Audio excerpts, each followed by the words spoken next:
있었을까요? 저는 우리들은 그 사실에 대해서 모르지만 세월 가운데 우리가 세월이 지났을 때는 자신의 삶에 대해서 책임을 져야 된다는 겁니다. 60이 지나고 70이 될 때 우리가 나이가 들면서 자신의 얼굴에 책임을 져야 된다는 이야기가 있잖아요. 그 말처럼 우리도 우리 삶에 책임을 지면서 살아갈 수 있었으면 좋겠습니다. 얼마 전에 다윗이라는 뮤지컬을 봤습니다. 근데 그 다윗이라는 뮤지컬을 보면서 다윗보다도 사울이라는 사람한테 더 주목하게 되더라고요. 그 뮤지컬이 처음 시작하면서 어떤 것부터 시작을 했냐면은 사울이 접신한 여자를 불러갖고 사무엘을 찾는 그 모습부터 시작합니다. 그러면서 자기가 악신에 들려갖고 이렇게 어쩔 줄 몰라하는 모습과 그리고 과거를 떠올리는 모습부터 나는 예전에 이랬었는데 라고 다시 과거로 돌아가는 거죠. 그런 모습으로부터 이제 뮤지컬이 시작됐는데 사울의 모습은 어땠습니까? 사울의 처음의 모습은 아주 근사한 사람이었습니다. 우리가 아는 사울의 모습은 귀신 들린 사람, 끝까지 다윗을 죽이려고 하는 사람, 그리고 자기 욕심밖에 모르는 사람, 악신에 들려서 이리 뛰고 저리 뛰고 그럴 줄밖에 모르는 사람, 교만한 사람이라고 생각하겠죠. 근데 사울은 처음부터 그런 사람이 아니었다는 거죠. 사울은 처음부터 위치강이가 아니었고, 사울은 처음부터 욕심 많은 사람이 아니었고, 교만한 사람이 아니었다는 사실을 기억했으면 좋겠습니다. 사울이 이스라엘의 왕이 된 배경은 이렇습니다. 사사기에 보면은 이스라엘이 왕이 없으므로 자기 소견대로 행위했다라고 이야기합니다. 근데 그 수준이 우리가 상상 그 이상입니다. 어떤 사람은 제사장을 삽니다. 제사장을 사갖고 자기 집에 제사장을 드리는 겁니다. 그리고 나를 위해서 예비하십시오. 나를 위해서 제사를 지내주십시오. 그럽니다. 근데 그 제사를 지내니까 예배를 드리니까 얼마나 좋습니까? 그랬더니 어떤 사람이 다른 가족이 와갖고 지파가 와갖고 그 제사장을 뺏어갑니다. 너 한 가정의 제사장이 될래? 아니면 한 지파의 제사장이 될래? 그래서 지파의 제사장을 데려갑니다. 이런 일이 있습니다. 그리고 우리가 한 달 전인가요? 2달 전인가요? 우리가 정말 충격적인 사건을 접하는데 그 충격적인 사건은 바로 신안군에 있는 선마을의 여교사 성폭행 사건이죠. 여러분들 얼마나 그 사건을 보면서 울부짖었습니까? 어떻게 이 나라에, 어떻게 이 땅에, 어떻게 2016년도 지금 이 시대에 살아가는데 어떻게 그런 일이 있을까라고 우리가 상상할 수 있습니다. 근데 그 당시 사사기의 때도 이와 비슷한 일이 있습니다. 레위인이 첩을 데리고 기부하라는 곳에 머무르게 되는데요. 그곳에서 머무를 때 사람들이 그 여자를 데려다가 강간을 하게끔 해달라고 얘기합니다. 어쩔 수 없이 그 여자를 보냅니다. 그리고 밤새도록 강간을 합니다. 그리고 아침에 데려다 놓는 겁니다. 다음날 아침에 여자를 데리고 다시 집으로 돌아가려고 하니까 일어나지 않습니다. 죽어 있는 거죠. 이스라엘 각 지파들에게 다 보냅니다. 어떻게 이스라엘 땅이 어떻게 이렇게 됐습니까? 라는 거죠. 그리고 기부하에 사는 베냐민 족속들을 진멸하기 시작하죠. 이것이 사사기의 모습이었습니다. 사람들이 불안해하는 겁니다. 왕이 없으니까 이런 거 아닙니까? 라고 착각을 합니다. 하나님이 계시는데도 불구하고 자기가 하나님의 법 아래 있지 않은 것을 생각하지 못하고 왕이 계시지 않기 때문에 내가 의지할 사람이 없기 때문에 이런 일이 일어나지 않는가 라고 생각하는 거죠. 그래서 왕을 요구하게 되는 겁니다. 하나님은 원하시지 않았습니다. 그리고 사무엘도 그것을 기뻐하지 않았습니다. 근데 어쩔 수 없이 왕을 삼습니다. 그 왕이 누굽니까? 사울입니다. 그러면 사울, 그 중에 가장 교만한 사람을 데려다가 가장 악한 사람을 데려다가 왕을 세웠을까요? 아닐 겁니다. 정말로 하나님 보시기에 아름다운 사람, 겸손한 사람, 깨끗한 사람, 순전한 사람, 그렇게 왕을 세웠을 겁니다. 그리고 이스라엘 각 지파를 모아놓고 왕을 재보복해서 왕을 뽑았을 때, 사울이 됐을 때도 사울은 겸손한 모습으로 행복 있게 숨었다라고 이야기를 하죠. 그리고 왕이 됐을 때 이스라엘 사람들의 반응은 어땠냐면은 와 찬송하려다 왕이 됐다 이런 사람들도 있었죠. 근데 아니 됐어? 라고 비꼬는 사람들도 있었습니다. 근데 사울은 그것에 대해서 침묵했다라고 성경에 이야기하고 있습니다. 왜요? 그냥 사람이 저런가 보다. 그거에 대해서 분노하지 않았다는 거예요. 왜요? 마음이, 성품이 온유한 사람이고 겸손한 사람이었다는 거죠. 근데 사울이 이스라엘의 왕으로 전적으로 이렇게 올라갈 수 있었던 사건이 하나가 일어납니다. 그 사건은 바로 나하스라는 암몬 사람이 이스라엘을 쳐들어오기 시작한 거죠. 근데 이스라엘을 쳐들어왔을 때 이스라엘의 그 길리앗 야베스라는 그곳에 찾아옵니다. 길리앗 야베스는 족속 중에 아주 가장 작은 그 마을이었죠. 근데 그곳에 쳐들어와서 이야기합니다. 야, 내가 너희들을 진멸하겠다, 모욕하겠다라고 얘기합니다.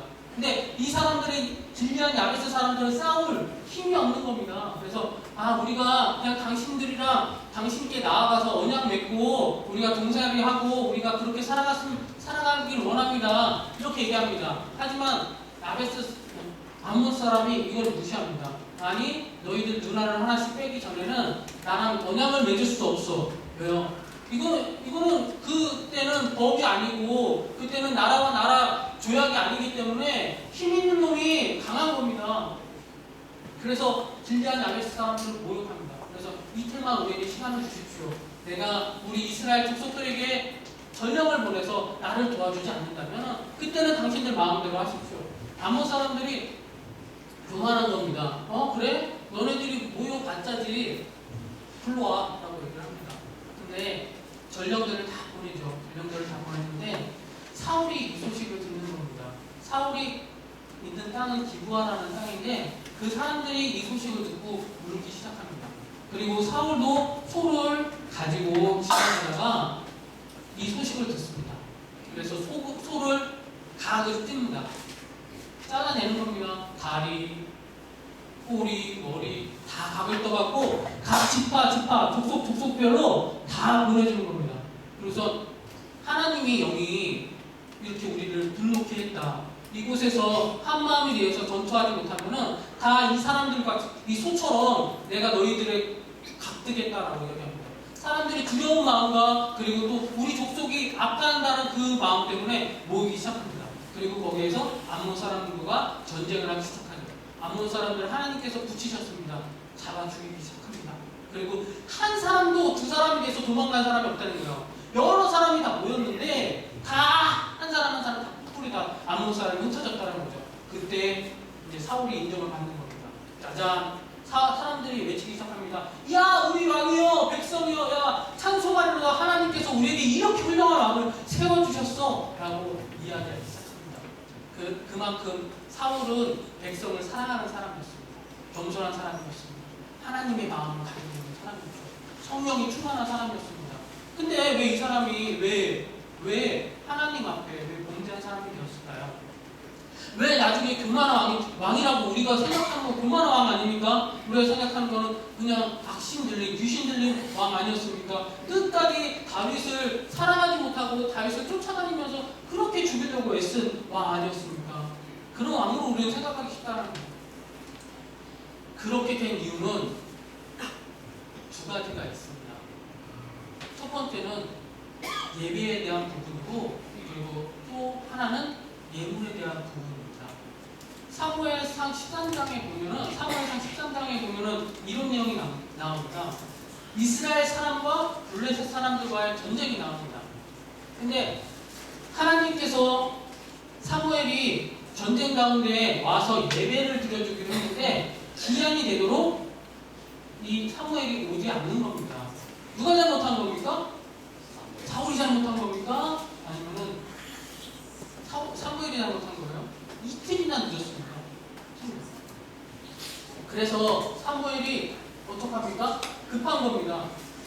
블레셋은 쳐들어올 것 같습니다. 그리고 이스라엘 사람들은 야, 우리 너무 지쳤다. 이제 스쳐지자. 막 이러는 겁니다. 그럴 때 어떻게 했을까요?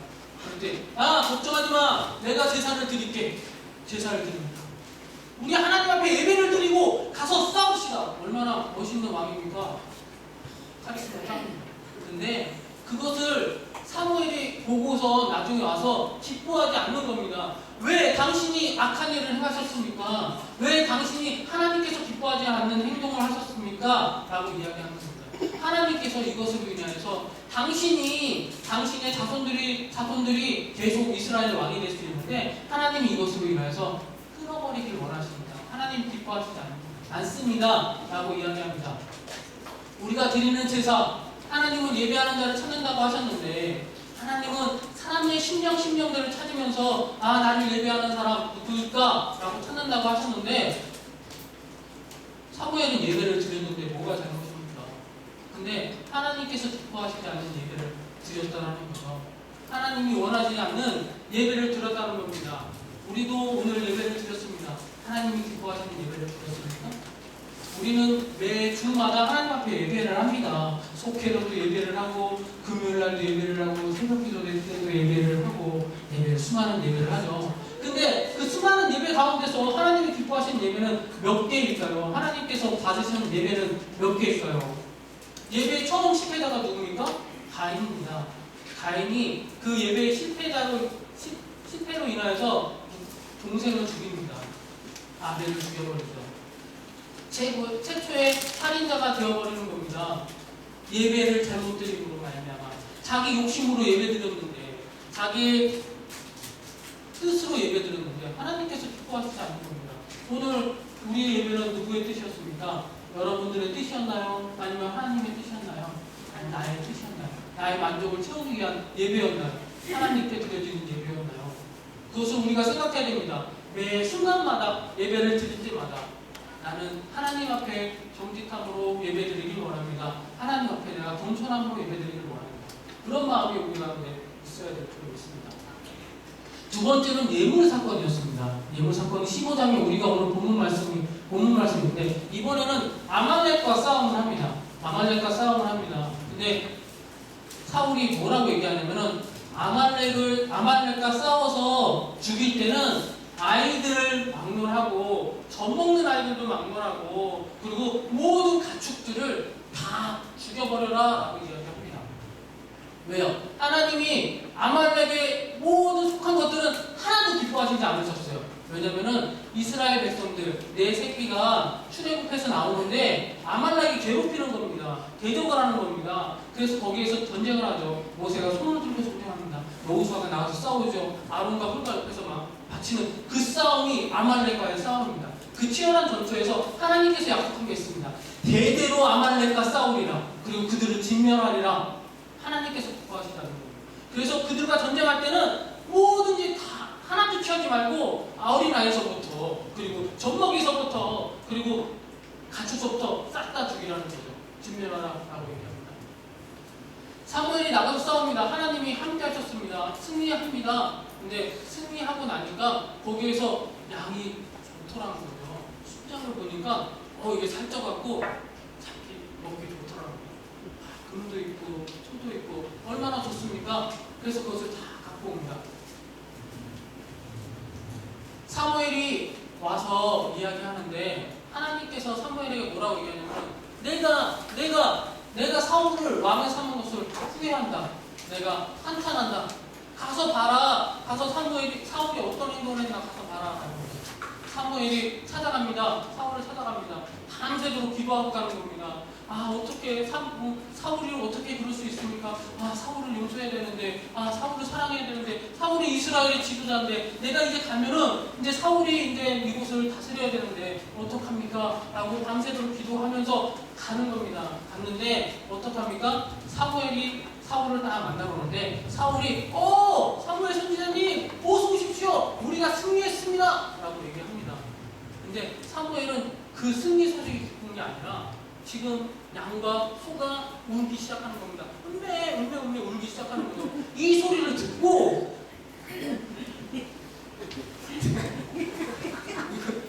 동화를 얘기해 주는 것 같아요. 이 소리를 듣고 사무엘이 슬퍼하는 겁니다. 어찌 이 소리가 무슨 소리입니까? 이 소리가 어떤 소리입니까? 이 소리는 어떤 소리입니까? 라고 한탄하는 거죠. 사울이 변명합니다. 이 소는 하나님께 예배할 소입니다. 이 소 좋지 않습니까? 수양의 기름은 무엇보다도 좋은데 이 손 좋지 않습니까? 이 손은 하나님께 예물 드리기 위함입니다. 라고 이야기하는 거죠. 그때 사무엘이 아주 중요한 말씀을 합니다. 자, 우리 말씀 한번 볼까요? 22절 말씀 다 같이 한번 읽어보도록 하겠습니다.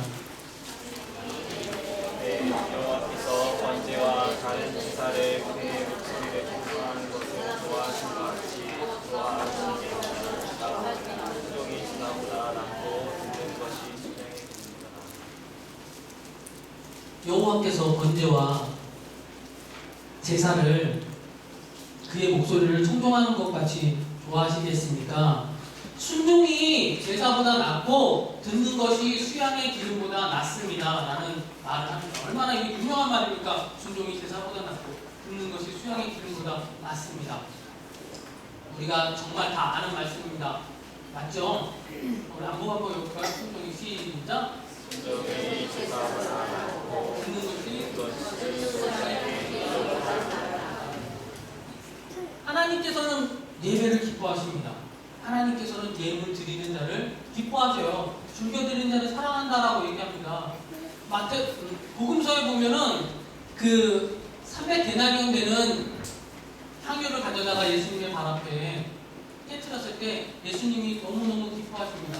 그리고 어떤 사람들도 이렇게 하지 못했는데 이 사람이, 이 여자가 나에게 감동을 줬다. 복음이 전파되는 곳에 이 여자도 늘 함께 전파되라고 이야기합니다. 그만큼 하나님께 그 예물로 기쁨을 드렸던 겁니다. 함께가 되었던 거죠.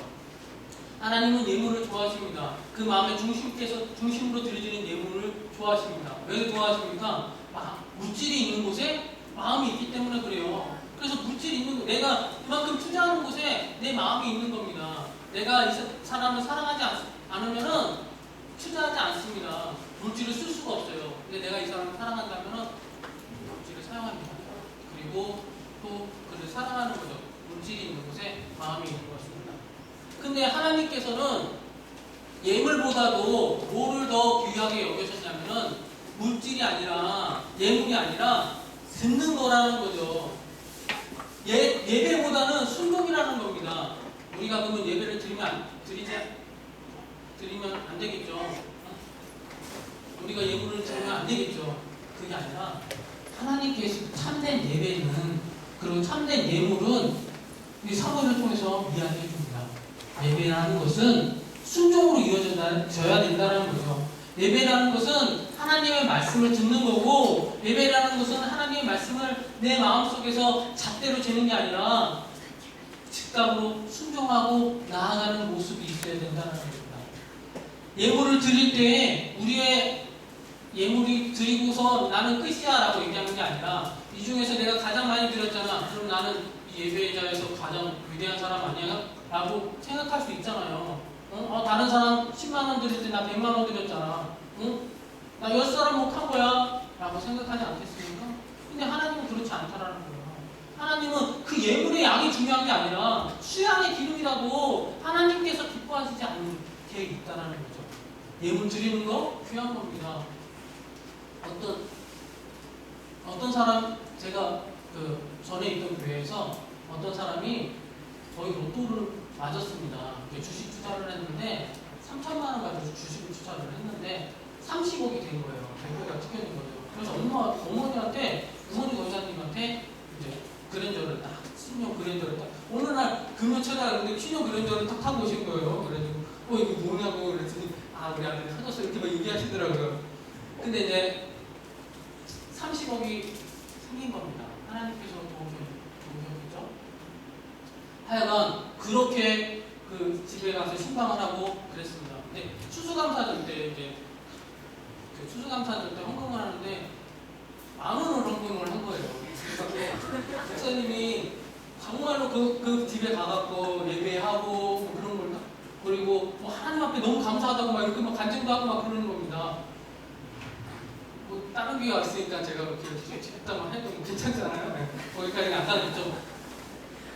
하나님께 예배 드리는 것에, 예물을 드리는 것에 대해서 아까워하는 사람이 너무나 많습니다. 근데 우리 성도님들 정말 어려운 형편 속에서도 드려지는 예물들이 얼마나 필요한지 모릅니다. 그런데 그 드려지는 귀한 예물들 가운데 정말 우리 중심을 들여서 예배를 그리고 예물을 드려야 된다는 거죠. 그것이 참된 예배자고 그것이 참된 예물이라는 것을 오늘 성경에서 이야기하고 있습니다. 나중에 사무엘이 어디까지 가냐면은 뒤에 보면은 사무엘이 좋은 사람들 그리고 일꾼들 싸움 잘하게 생긴 사람들은 이렇게 데리고 옵니다. 야, 우리가 전쟁을 많이 치르니까 그래, 저 사람들 필요하겠다, 저 사람들 필요하겠다 이렇게 하기 시작하는 겁니다. 왜 그럴까요? 이제는 하나님이 필요가 없는 겁니다. 이제는 내 뜻대로, 내 체험대로, 내 경험대로 전쟁에 나가서 승리할 수 있을 것 같습니다. 이제는 나를 따르는 사람들도 많고, 이제는 내가 부르면 돈 주고 쓸 수 있는 사람들도 많고, 그러니까 시스템이 구축되고, 그리고 내 군대 장관들도 있고, 나를 따르는 추종자들도 있으니까 하나님이 없어도 전쟁에서 승리하겠다라는 생각이 드는 거죠. 그게 우리의 실패입니다. 그게 사울이 하나님 앞에 범죄하는 이유입니다. 그게 하나님께서 사울을 버리시는 이유가 된 겁니다. 오늘 우리는 어떻습니까? 오늘 우리는 하나님 앞에 진정으로 예배를 드렸나요? 사울은 하나님 앞에 왕으로 세움받을 때 겸손한 사람이었습니다. 우리도 마찬가지죠. 우리에게 하나님께서 부르실 때, 직분자로 세워주실 때, 하나님께서 은혜를 주실 때 얼마나 내 가슴이 요동하고 감격했습니까? 하나님, 당신이 아니면은 이 직분을 감당할 수 없습니다. 하나님, 내가 어떻게 전도사를 합니까? 하나님이 도우시지 않으면은 내가 저들을 사랑할 수 없습니다. 라고 시작했죠. 전도사 생활 벌써 15년이 이렇게 지났습니다. 주님이 없어도 될 것 같아요. 청년 사역 얼마나 많이 했는데 그래 이 정도는 뻔하게 알겠지. 그러기 시작할 때 내가 죽기 시작하더라는 거죠. 그렇게 시작할 때 예배에 대한 감격이 없어지더라는 겁니다. 그렇게 시작할 때 하나님이 없어도 살아갈 거라고 교만하기 시작하더라는 거죠. 그러면 어떻게 됐습니까? 하나님이 버리시는 겁니다. 하나님이 저버리시는 거죠. 하나님이 후회하시는 거죠. 야, 내가 너 시태형으로 후회한다. 하나님, 그렇다면 내가 돌이키기 원합니다. 하나님께로 다시 돌아가길 원합니다. 우리 아까 전에 처음에 봤던 그 영상에서 그 사람의 범죄자가 눈물 흘리는 모습 보지 않았습니까? 아, 내 친구는 저렇게 잘 성장했는데, 내 친구는 저렇게 잘 멋있게 자라났는데 나는 이게 뭐야? 얼마나 후회되겠습니까?